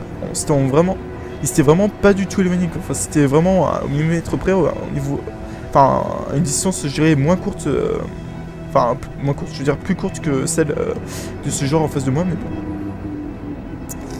Et bon, là, apparemment, ça n'a pas l'air d'être si dangereux que ça au final, mais bon. On va quand même rester méfiant. Donc là, à la limite, on peut retirer notre carte du parano et activer la carte du fifou qui fonce dans le tas. Donc là, on est reparti.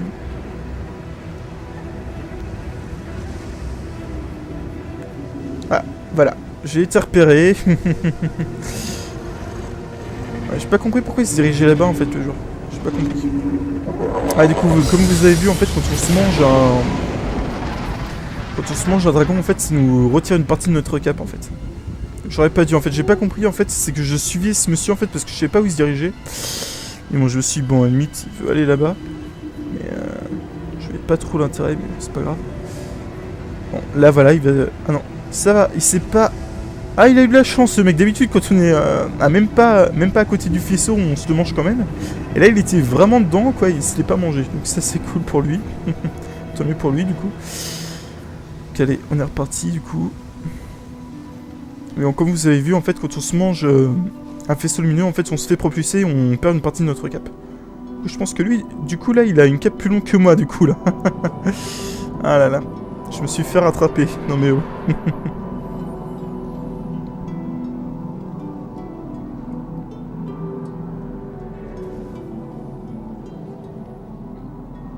On va aller un peu plus vite. Là.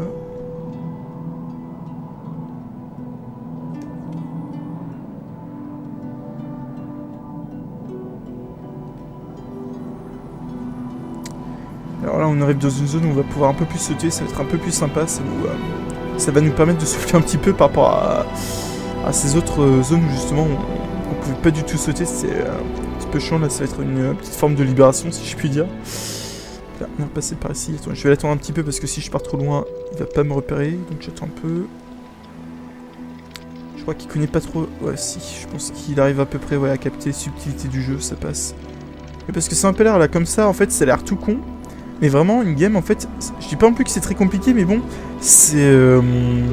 Enfin, faut quand même avoir l'habitude du jeu, en fait, pour comprendre un peu ces subtilités de gameplay, en fait. Quand au début, on est un petit peu perdu, on est un petit peu comme ça, à se dire « Ah, attendez, c'est compliqué, attendez, je vais essayer de sauter. Ah mais non, mais c'est sûr, j'aurais pas beaucoup de sauts et tout. » Enfin, on est un petit peu en mode parano au début, on a un petit peu de mal avec la prise en main, en fait. Mais où est-ce qu'il passe? Je comprends pas trop ce qu'il fait, il est un peu bizarre, ce jeu. Mais bon, c'est pas grave. Donc là, je repasse par ici. Là... Là. Je vais l'attendre. Donc là, on va arriver vers une partie un petit peu tortueuse, en fait, où on va se faire propulser de part et d'autre par le vent. Donc il y a une technique toute bête, en fait, pour y arriver. Alors déjà, vous passez par cette rampe juste ici, et vous attendez ici. Comme tout à l'heure avec les piliers, sauf que là, c'est pour les rampes, en fait. Donc après, vous repassez par ici. Vous attendez, vous passez pas de suite, vous attendez encore de nouveau ici. Parce que là, comme vous voyez, il y a le vent qui passe assez vite. Voilà. Et quand c'est passé, vous passez de l'autre côté, voilà. Et de nouveau, vous allez derrière un rocher, vous attendez pas, vous vous dites pas, ouais, on va continuer par là, c'est pas grave, on a le temps. Non, vous n'aurez pas le temps. Alors ça va être très juste, comme vous voyez, en fait, là, je passe juste un petit peu, ça suffit pas. Donc là, je vais carrément encore attendre, parce que là, ça va pas suffire, ça va être un peu grid, si je puis dire.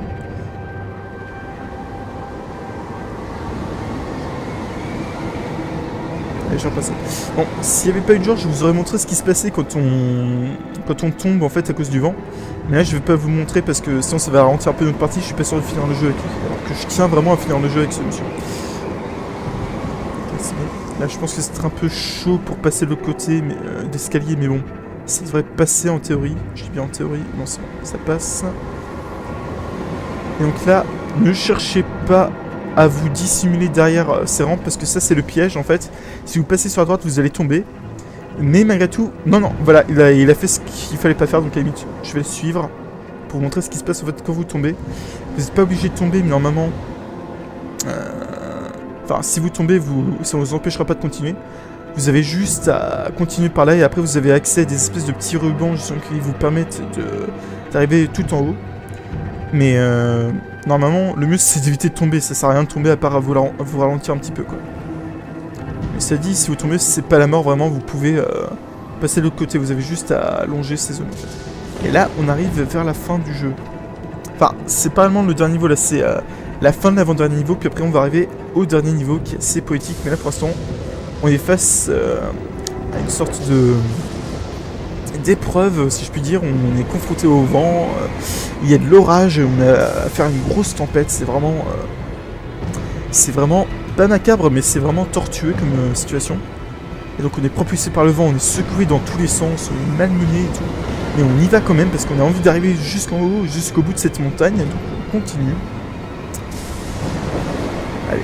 Et donc comme vous pouvez le voir, avec le vent en fait, on n'a plus de cap, on ne peut plus sauter. Donc là, on n'a plus que la force de nos pieds pour avancer. Et donc on continue, alors il fait froid, c'est assez éprouvant, mais on continue. Vraiment le personnage est malmené dans ce niveau. Mais on continue malgré tout. C'est super bien animé, franchement c'est un niveau que j'adore. Franchement ce moment là c'est...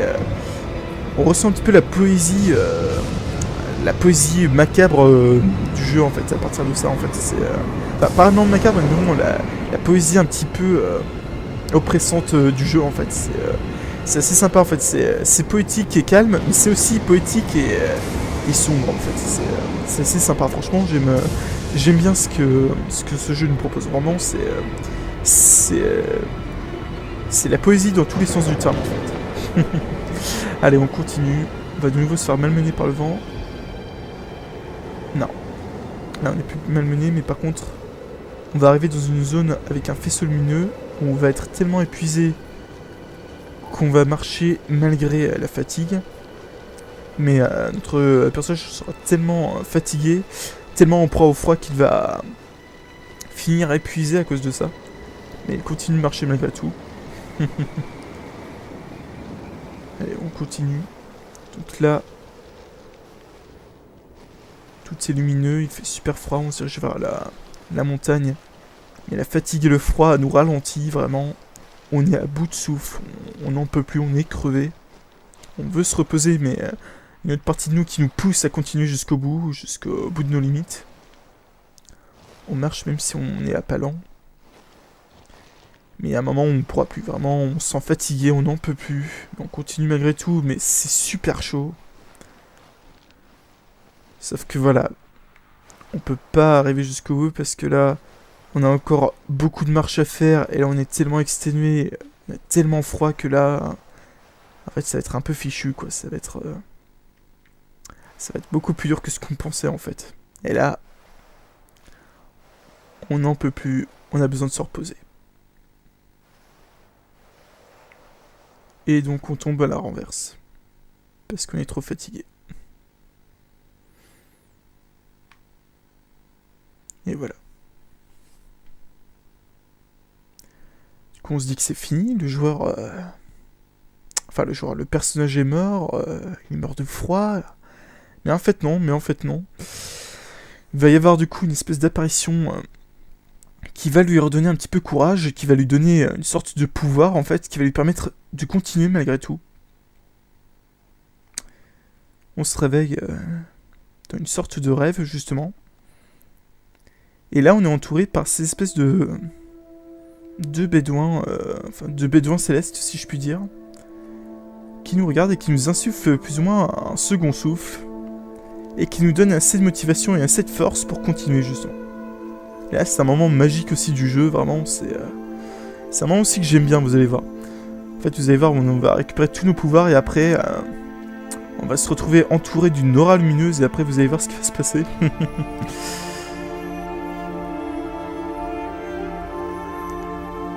Donc là on s'élance et on arrive en plein vol en direction de cette montagne malgré tout. Alors il y a des dragons autour de nous mais c'est pas grave, on a quand même la force d'arriver jusqu'au bout, on s'en fout totalement de ces dragons, c'est pas eux qui vont nous ralentir, loin de là. On arrive au bout de ce tunnel si je puis dire, et là on arrive vers le dernier niveau.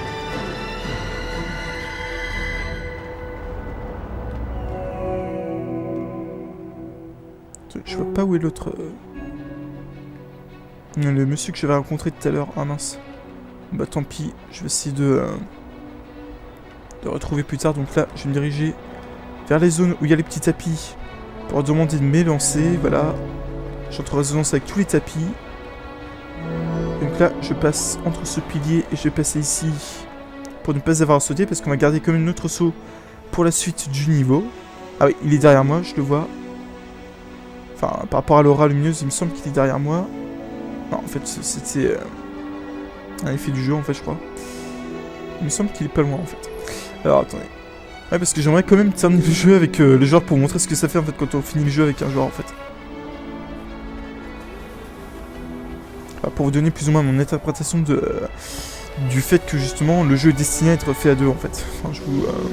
Enfin, vous allez faire ça en fait, pour ça il faut qu'il y ait le joueur à côté de moi pour que je puisse insister sur ce que je vous... Enfin sur ce que je viens de dire en fait. Alors là... On va quand même sauter vu qu'on a des tapis rouges, si je puis dire, en fait, qui vont recharger en fait notre saut malgré le fait qu'on l'active. Là, on commence, voilà. On va prendre cet autre courant, voilà, juste ici. Là, on reprend un autre courant, on passe par ici. Là. Ouais, je crois qu'il est juste derrière moi en fait. Alors là, on ressaute, voilà. Et là, on évite de sauter, on va regarder ce qu'il nous faut pour ensuite passer de méduse en méduse. Pour qu'on puisse recharger notre saut quand on l'utilise, voilà. Donc là on utilise le saut, voilà. On passe. On va sauter, on va se prendre les méduses pour récupérer notre capacité de saut, voilà. Parfait. Oh. J'ai eu un espèce de courant, je sais pas quoi, c'était assez bizarre. Je suis un peu propulsé par le vent là, ça me fait bizarre. Voilà. Ah, là on arrive auprès de la baleine. Je sais pas où est l'autre joueur là, je sais pas ce qu'il fait, mais bon, c'est pas grave. On va l'attendre au pire. Ah ouais, je crois que c'était celui qui était là-bas. J'affirme rien du tout, mais il me semble que c'était monsieur que j'ai vu là-bas.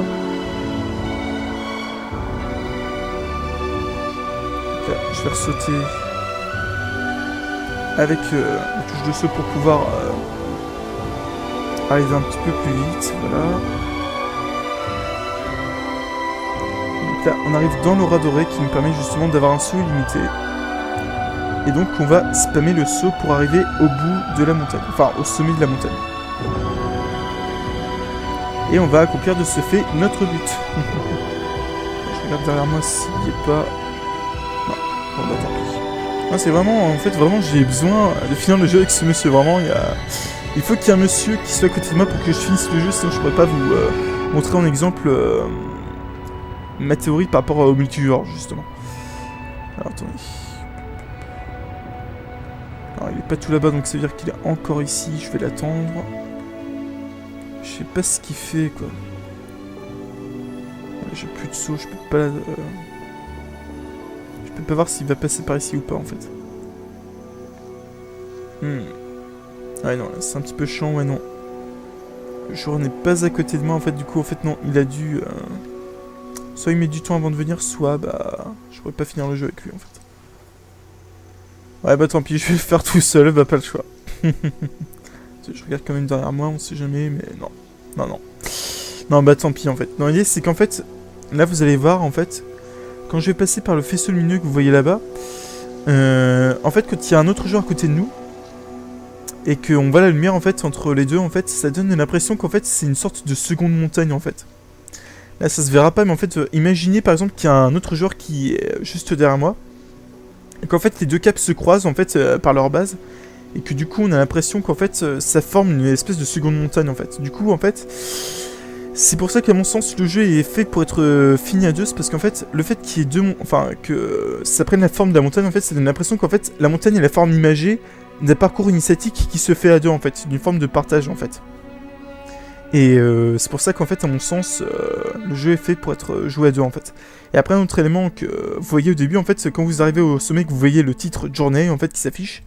Vous voyez d'abord, à votre gauche, une petite stèle toute seule, qui est aplatie. Et à droite, vous voyez deux stèles plus ou moins élevées avec deux longues écharpes. Et en fait, à mon sens, ça sous-entend que justement, la personne qui est tout à gauche, tout aplatie, va avoir une expérience moins importante qu'un joueur qui va avoir une expérience qu'il aura partagée avec un autre joueur, justement. C'est un peu ce que... Enfin, le message qu'essaie de transmettre Journée, à mon sens. C'est bien qu'au final, je suis un petit peu déçu de finir tout seul, là, du coup, parce qu'en fait, il y avait l'autre joueur tout à l'heure... qui aurait pu finir avec moi, mais bon, c'est pas grave.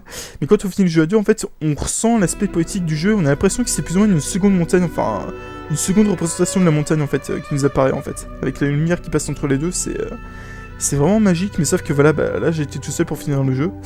Mais quand vous avez un autre joueur avec vous, ça se ressent vraiment crème, vraiment, c'est un élément du jeu qui est assez sympa et qui donne toute la poésie du jeu à la fin, quoi. Mais bon, c'est pas grave... Finir tout seul aussi, c'est assez sympathique aussi, c'est un moment poétique aussi, mais bon. Sauf que c'est pas pareil si vous avez un autre joueur avec vous, mais bon. Donc là, j'arrive à la fin du niveau, et on a fini Journey. Alors, je vous ai pas tout montré, comme je l'ai dit, dans la partie du désert, en fait, j'ai oublié de vous montrer l'une des sphères lumineuses, justement, qu'on pouvait avoir assez facilement. Sauf que j'ai eu la flemme concrètement de vous la montrer parce que c'est, comme je l'ai dit, c'est un niveau que je trouvais un petit peu trop tortueux et que j'aimais pas trop, du coup je voulais pas montrer. Mais voilà, à la base c'est tout bête en fait. Il me semblait que c'était l'une, enfin si je raconte pas n'importe quoi, c'est l'une des étoiles filantes que vous voyez tomber. Lorsque vous ramassez l'une des étoiles filantes dans le désert rouge. Mais au-delà de ça, il y a d'autres fresques en fait. Je pense qu'il y a une fresque qui me manque en fait pour avoir toutes les fresques. Mais je vais la trouver, hein, s'il n'y a pas de soucis, c'est tout bête à avoir. Mais bref. Enfin, tout ça pour dire que vous avez vu l'ensemble des secrets de Journey, entre la fleur du désert, la créature mystérieuse, l'emplacement des symboles lumineux, ainsi que les petites subtilités du gameplay qui vous permettent d'avancer ou au contraire de régresser dans le jeu, en fait. Ou alors de vous rattraper malgré une chute. Et tout ça pour dire que c'est un jeu vraiment sympathique. Vraiment, pour moi, c'est une belle surprise parce qu'à la base, le jeu, en fait, je voulais pas le prendre au début. J'étais pas sûr qu'il me plairait. Je me suis dit, enfin, à l'époque, j'avais une certaine réticence au niveau des jeux indés. Et ça, c'est un de ces rares jeux avec d'autres jeux, en plus de celui-ci, en complément de celui-ci, qui me font dire que les jeux indés ont quand même de bonnes expériences à nous proposer, même si je suis pas non plus un grand fanatique de jeux indés, si je puis dire. Je suis plus rétro gaming et current gen en fait. Enfin, je me définis un peu comme ça. Et les jeux indés, c'est plus ou moins un ovni pour moi. Enfin, pas vraiment un ovni, mais bon, c'est plus ou moins des expériences. Enfin, non pas qui me parlent pas, mais qui ne sont pas forcément les types d'expériences vidéoludiques que je prendrais tout le temps. C'est pas le genre de truc que je fais. Enfin, c'est pas une expérience que que j'ai l'habitude de faire assez souvent. Mais malgré tout, il arrive que je tombe sur des perles comme Journey ou encore Limbo récemment. Là en ce moment je joue à Limbo.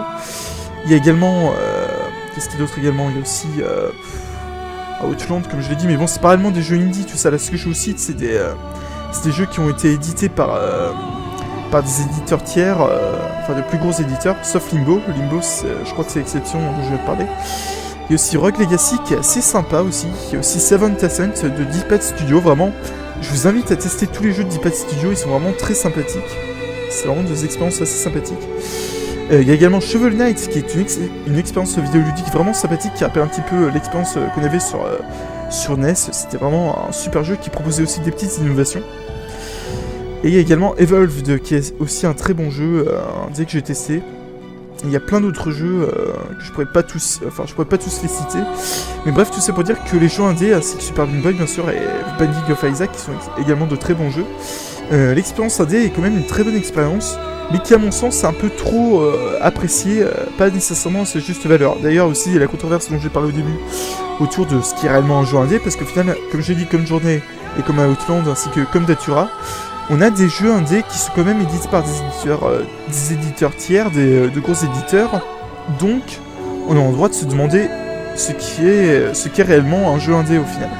Comme Child of Light aussi, qui est édité par Ubisoft, qui est sorti il n'y a pas très longtemps.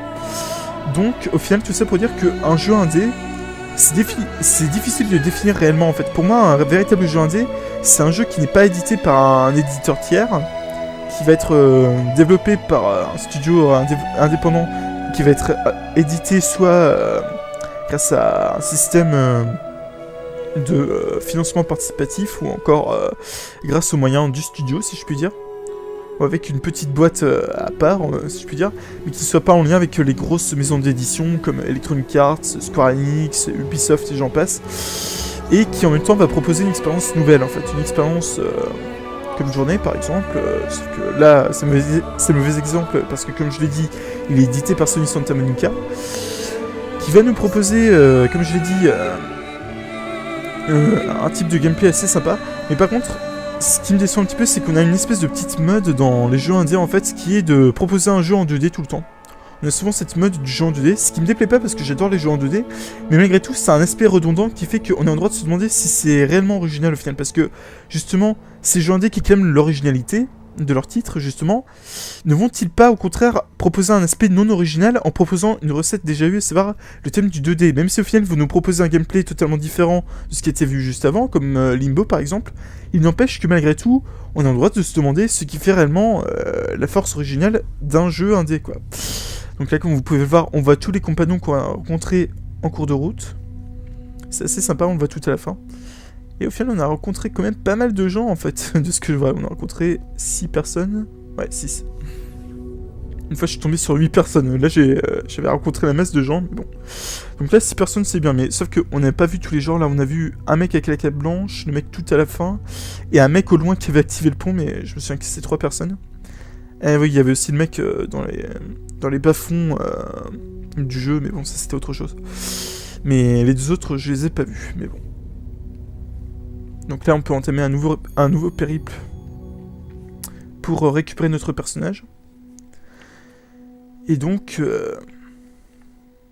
normalement, si vous n'avez pas fait le jeu ou si vous n'avez pas tous les symboles, il y a de nouveaux symboles qui s'ajoutent à votre cape quand vous avez de nouveau fini le jeu.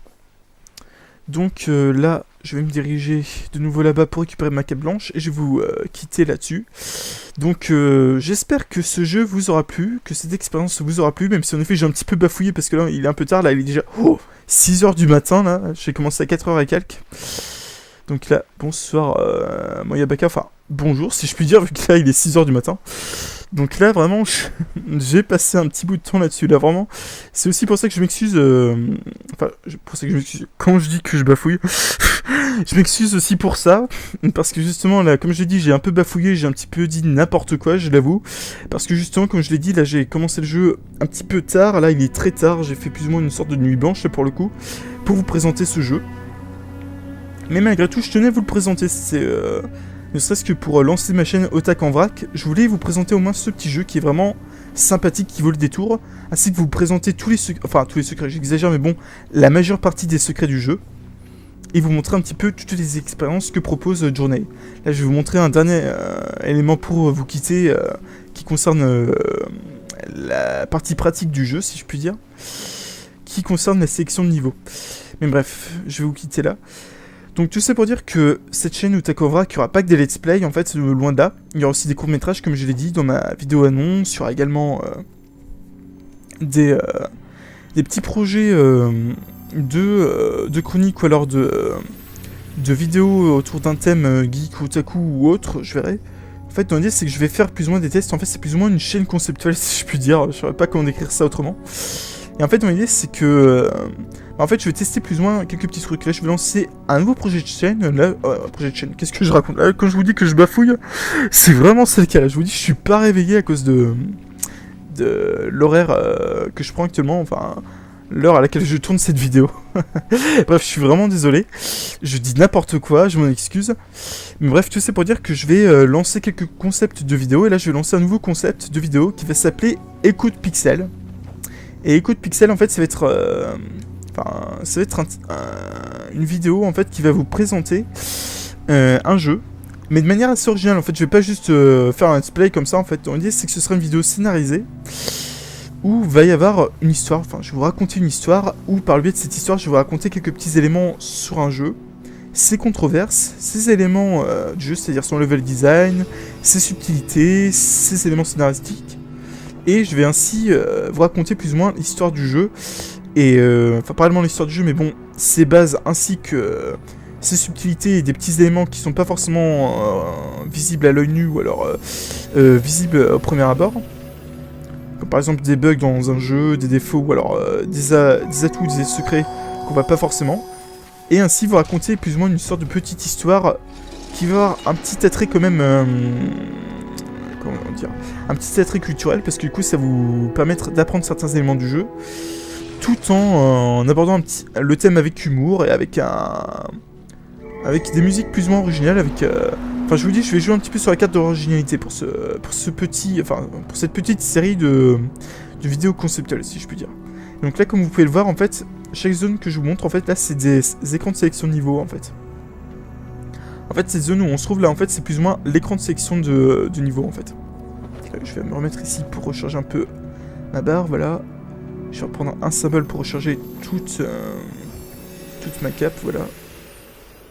Et donc là, j'arrive ici. Et donc là, comme vous pouvez le voir, en fait, chaque zone que je vous montre, en fait, c'est des zones de sélection de niveau. Ce qui est assez sympa, enfin, je trouve ça original, moi, personnellement. Mais bon, donc là, je vais vous laisser là-dessus. Donc j'espère que cette vidéo vous aura plu. C'était Journey.